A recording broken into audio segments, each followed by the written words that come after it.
12,000 ships. Dios te bendice, hijo. Dios te bendice. Dios os perdona y os ama a todos. Ala, que Dios os perdona. Took off from the western coast of Africa to the Caribbean. 12,000. 1.8 million lost in the seas. We do not know how many died when they arrived. 6 to 10 million taken to the Arab world, with 99% of the men castrated. That is Africa. Then after they were done with slavery, they came up with the colonial project. They sat in Berlin, parceled our continent into 54 units, which we still kill and maim for in order to retain boundaries created by the colonizer in Berlin. Then today they refer to our continent pejoratively, I suspect, as Francophone, to mean we are speaking French, not Bambara. Anglophone, to mean we are speaking English, not Gikoyo, not Luo, not Igan. Lusophone, to mean we are speaking Portuguese, not Ovambo and Ovimbundu. Then they came and changed our names.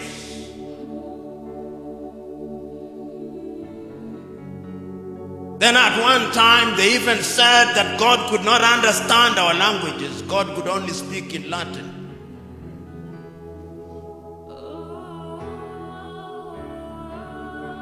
And that is what defines us even as we speak today. So that when we talk about the African diaspora, even our gravitation is holding all factors constant to those who colonize us. If you are in Dakar in Senegal, your true north is Paris.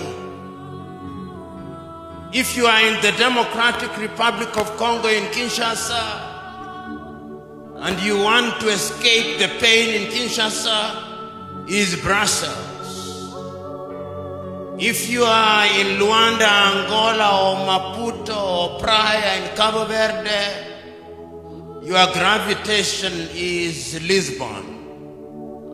If you are in Kenya, or Zambia, or Nigeria, or Ghana, if you don't gravitate towards London, it is Washington. Those of you who are students of science will well remember Pavlov's conditional reflex. It is alive and well.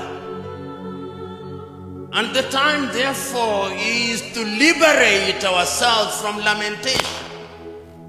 We have lamented too long. We have agonized too long. The time is to give meaning to the statement made by Tanzania's Julius Nyerere on the 6th day of March 1997, when he was the guest of honor on the occasion of the 40th anniversary of Ghana's independence. And Mwalimu said, if Africa does not unite, there is no future for Africa.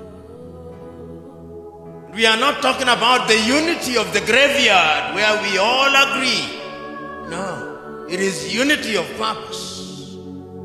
Today, many African governments have ministries of foreign affairs with an appendage called the diaspora, even diaspora desk, but they see you as they see gold mines.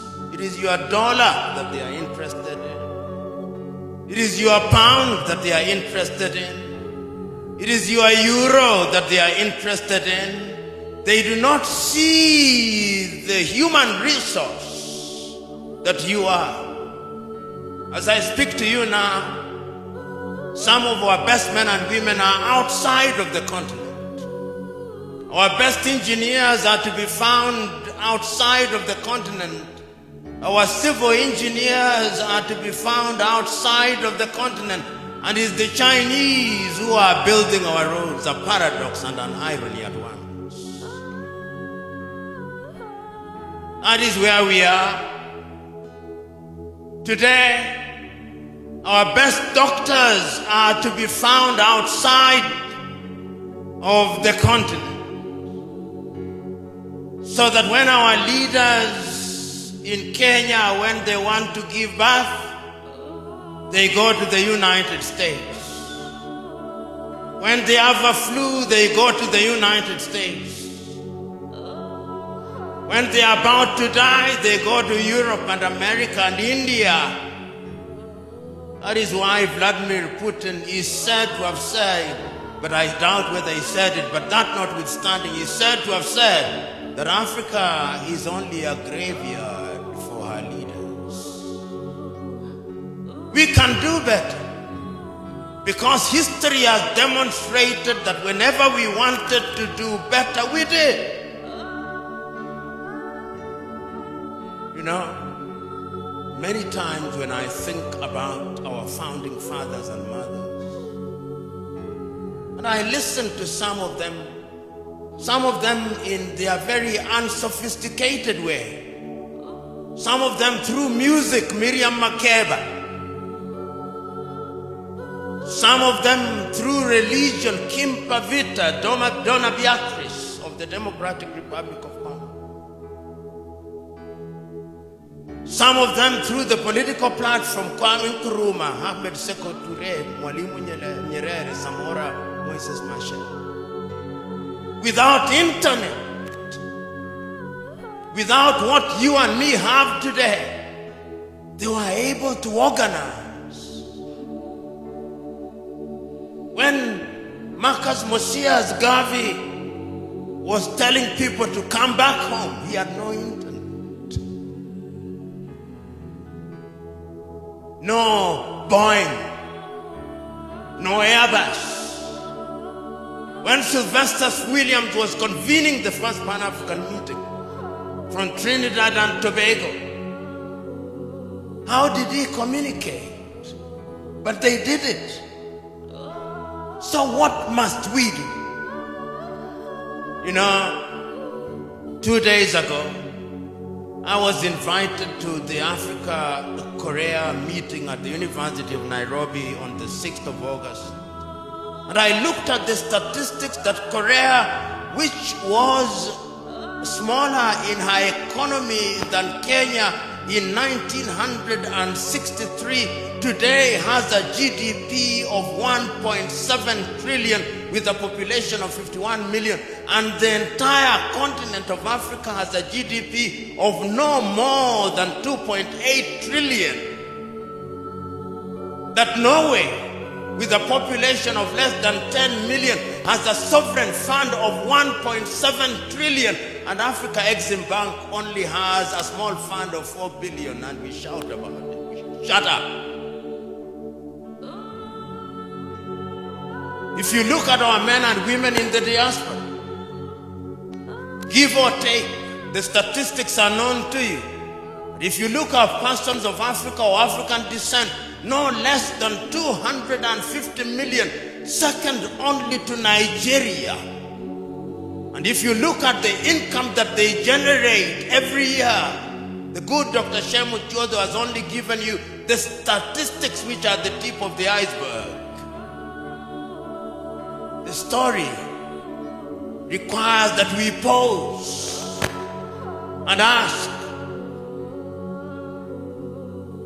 1 week ago, I wrote to the chairman of the African Union and told him in my letter that this is the year of reparations, the year 2025. We are in the month of August, 4 months to go. What is happening? Of course, I said, rather unkindly, that, sir, when we were elected, we thought you'd do better, but you have gone back to the factory setting. It is diplomatic nicety, sterile statements and speeches, jamborees, with the consequence that Africa is a forest of protocols and declarations which yield nothing. We are the only continent whose leaders are summoned. Africa-China conference in Beijing, and all our 54 leaders by private jet are in Beijing. Africa-Russia in Sochi, and they go.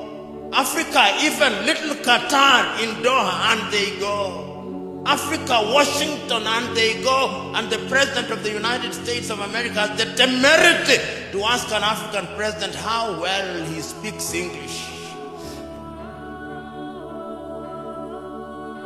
The time is now for you to change. And it is people in the diaspora that have changed their societies. Look through history. The state of Israel was created by their diaspora. You have a duty.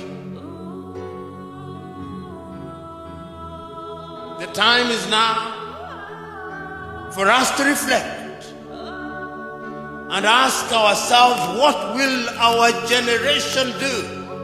My good friend Kennedy said, and he says in his book, that every generation must find something for which it shall be known.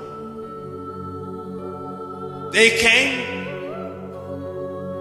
they resisted, even if they failed. The Amazon women of Dahomey resisted. Quinzinga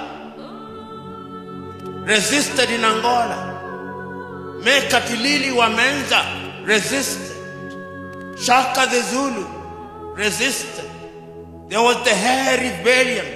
There was the Maji Maji Rebellion. There was the Mau Mau Rebellion. They resisted. Then there came another crop and they resisted, and we regained our independence. And we lost it through some leaders who changed for the worse. What is our generation going to do? What will we be remembered for? The Ethiopians in the diaspora have financed the Grand Ethiopian Renaissance Dam. It can be done. But we must not work in silos. We must work as one unit. The geographical entities that were bequeathed to us by the colonizers must not stand in the way of our unity. You know, in the year 2013, the then chair of the AUC in Nkosazana and Lamini Zuma wrote a letter to Kwame Nkrumah apologizing to Kwame because we refused to listen to him. Africa has long realized that we must do things for ourselves. When they sat in 1963 in Addis Ababa, they said we must do things for Africa. We must have intra-African trade. They repeated the same again in 1973 in Addis Ababa, repeated it again in 1980 in Lagos, repeated it again in Addis Ababa in the year 2013. We have Africa Agenda 2063 and Africa Continental Free Trade Area. They met in Kigali and said that we should move freely in the continent. They met in Yamoussoukro and said we shall open the air skies, but I suspect some of you were required to have visas before you came. Or if they did not call them visas, they gave them another Christian name. But you paid some money before you came here. How can it be? 33 currencies and counting. And when you go into an aircraft, they say they are expecting, they accept all major currencies. It never includes the Naira. Not the CDO, no. Not the Kwanza, not the shilling, not the Kwacha, not the Mafaranga. It is only the dollar and the euro. And even the cards, if it is not Visa, it is American. If it is not American, it's something else. We produce what we do not consume and consume what we do not produce, as said Ali Mazrui.